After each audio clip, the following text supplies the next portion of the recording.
tolloog ñun dañoo tëdd xaran di nelaw yitte woowu ñun julli lu koppar yi def ci suñu poos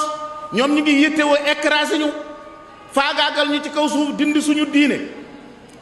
ñi ngi taalif lu ay téere ku ñu wax ani charos taalifal neen benn kaamil tudde ko alxuraanu américain juróom-ñaar fukki saar la ak juróom-ñaar ñu ngi koy tasaare ci àdduna bi nee nañ moom lañ bëgg mu remplacer suñu alxuraan ji ila axirihi bokk na ci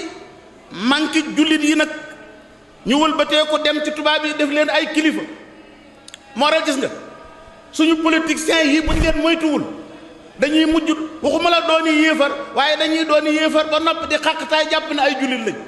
politiciens yi di laaj réew mi ñu di leen fal ñuy doon ay président ki ministre ak i député ay yéefar kéefar pire la ñuy dund te bala ñoo am jàmm véhiculer message su tubaab yi def ñu ay yéefar dem ba alxuraan dootuñu ko jàng ñuy jàng français dem ba fiq dootuñu ko dégg danañ xam Pascal danañ xam Louis Bernard ak keneen danañ xam Montesquieu danañ xam keneen ak keneen julli bi sifa amma waaye arab yi bi sifa xaasa su ma nee arab yi mooy ñi yilif réew yi ñu toll ci jamono bii ngeen gis daanaka dañoo mel na jëmm akub geen noonu lañ mel ci àdduna bi léegi ñun nag nañu bàyyi xel bu baax ne gis nga suñu yoonu murid wii nii ngeen gis ñu jógale monde islamique bi dañu ko xeex France daf ñoo jógalaat ñun murid yi xaw ma yëg ngeen loolu wala yëgu leen loolu France dañ ñoo jógalaat nañu attaqué woon Cheikh Amadou Bamba ci jamonoom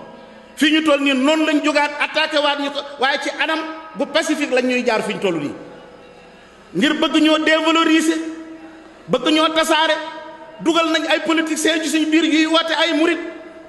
danañ dem sax ba fekk la nga doon doomu kilifa sant bi wala sant ci santu seex yi ñu fexe ba dorogale yàq sa bopp nga bokk ci ñi nga xam ne ñooy delloo ginnaaw yoonu murit wii loolu lu ñëpp war a xam di ko dund ci jamono yi ci lañ toll. yenn mustaxriboon yi jàngkati arab yi juddoo ci yoon wi màgge fi ci biir tarixa yi dem naar yi formé leen ñu ne indi ci problème ay xabdoo ki sadd la di ñu indi problème